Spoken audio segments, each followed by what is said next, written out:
Co-powered by Techno.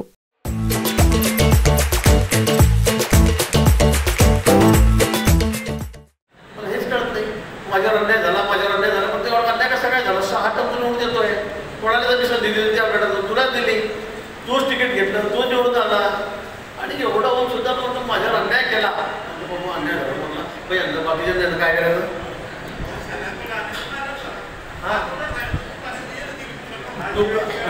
दुपारी तर पंचायत समिती बी नाही, झडपी बी नाही. हा त्यांच्याबरोबर मग त्याच्या आधीपासून अनेक कार्यकर्ते आहेत. कोविड चेडी ते बसले तरी पंचायत समिती सदस्य झाले का? झडपी सदस्य झाले का? नाही झाले. भाषण करता आणि जोड्यात काय कामं जोरात करता. दादाचे उद्या जेवढे लढले, दादा एवढे त्याच्या घरात ओढले, त्या घरामध्ये घरावर त्याच्या कोविड शर्टात पैसा मुश्किल करतात. पण त्यांना कुठे पद मिळालं? गेले का कोविड शेट?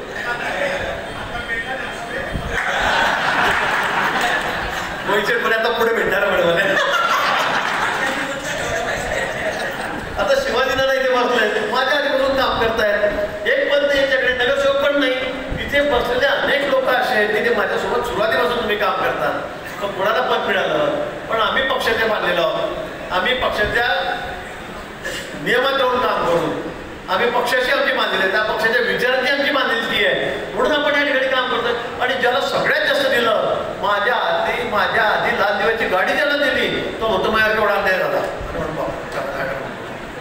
मग आता काय न्याय म्हणजे काय, अन्याय म्हणजे याची व्याख्या मला कळलेली नाही. आता सगळे कार्यकर्ते म्हणतात भाऊ असा अन्याय आमच्या अपेक्षा ना, आम्हाला आता निवडून द्या म्हणतात.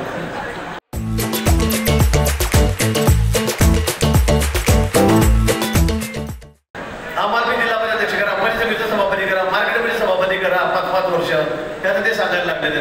आणि म्हणून मला वाटतं की आता काय फार बोलणार नाही, लोकांना ते कोणाला पटत नाहीये. पण आता समोरच्या लोकांकडे कोणी नव्हता. एक जण तिकीट घ्यायला तयार नाही. दिगंबर दादा मी नाही घेत, डॉक्टर माझ्या काय संबंध. म्हणजे समोर राष्ट्रवादीकडे एक माणूस तिकीट घ्यायला नव्हता. एक माणूस कोणीच तयार नव्हता. मग शेवटी हाडून मारून आपला नवरदेव तयार केला. ते चालेल होतो मोठ्या समजावं. त्या बाबांनी म्हटलं की महिलाच हवा आहे, तुम्ही पाहू घे एकदा काय करणार.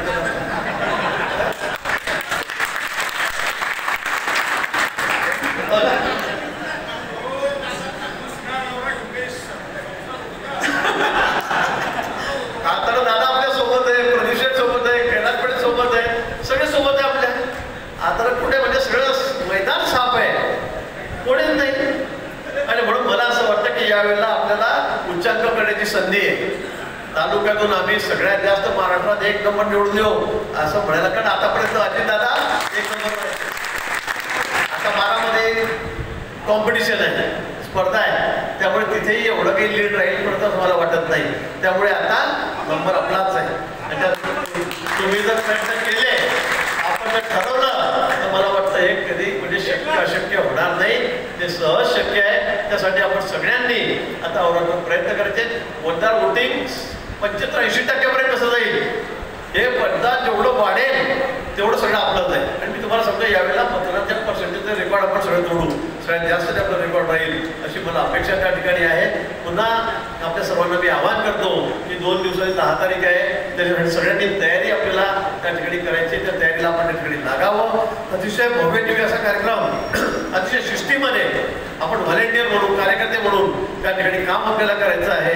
पुढे गडबड गोंधळ होणार नाही, पुढे लोटालोट होणार नाही, त्यांची काळजी आपण सगळ्यांनी त्या ठिकाणी घ्यावी एवढीच विनंती मी आपण त्या ठिकाणी करतो. आणि त्याचबरोबर वाघूर डॅमवर 8, 9, 10 3 दिवस जलपर्यटन आहे. म्हणजे आपण मोठ्या महाराष्ट्रातल्या मोठ्या, मी त्या खात्याचा मंत्री पर्यटनला, तिथे मोठ्या बोटी आणलेल्या आहेत, स्पीड बोट आणलेल्या आहेत, खूप अनेक प्रकारच्या छोट्या बोटी आणलेल्या, सिग्नल बोटी आणलेल्या आहेत. तिथे अतिशय सुंदर असं जलमहोत्सव आपण ठेवलेला आहे. त्या कार्यक्रमाचा लाभ आपण सगळ्यांनी त्या ठिकाणी घ्यावा. कारण आपल्याला त्या बोटी तो प्रतिसाद प्रोग्राम कायमस्वरूपी ठेवायचे आहे. कायमस्वरूपी 15-20 कोटी रुपये खर्च करून आपण त्या ठिकाणी करणार आहोत. त्याही आपण त्या ठिकाणी जाऊन बघाव्यात. एवढंच आपण त्या ठिकाणी करतो. आपण गुरुवारी हा कार्यक्रम आहे, त्यामुळे आपल्याला बाजार बंद ठेवावा लागेल, कारण गर्दी खूप होणार आहे. त्यामुळे आपण बाजार गुरुवारच्या ऐवजी आपण शुक्रवारी ठेवणार आहोत. तशा सूचना तहसीलदाराकडून आपल्याला त्या ठिकाणी जातील. त्याची नोंद आपण सगळ्यांनी घ्यावी. त्या सूचना सुद्धा आपल्या गावामध्ये की गुरुवारी बाजार यावेळेला बंद राहील, तो गुरुवारच्या ऐवजी शुक्रवारी राहील. अन्यथा खूप गावामध्ये मग उजळ होईल, गर्दी खूप होईल, लोकांना त्रास होईल. त्यामुळे आपण हे मुद्दाम नियोजन करतो. धन्यवाद. काय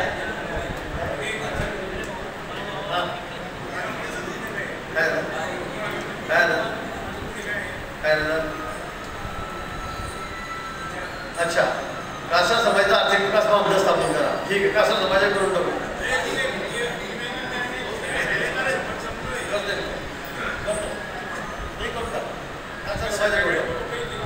नाही हे करत झाल्यावर याला सरकारकडे कुठे बोलून घ्या आधी तर बोलून घ्या हा संध्याकाळी नाही चीज खेळायला काय बोलत इथे बोलून इथे बोलून दामलेला हा इथे बोलून घ्या 7 वाजता बोला त्या अर्ध्या करायला जावं लागेल त्या अर्ध्या करायला जावं लागेल अर्ध्याकडे जाऊन नवरात्रीच्या 7 वाजता बोलवा हां चला धन्यवाद आपण सर्वांनी आता कामाला लागावं एवढं आपण ढळी करतो आणि काही आता सूचना आहे ना चला को पावर्ड बाय टेक्नो.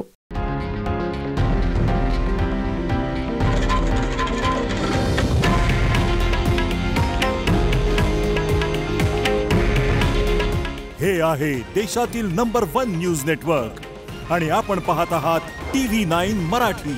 काळजी तुमची, हित महाराष्ट्राचं.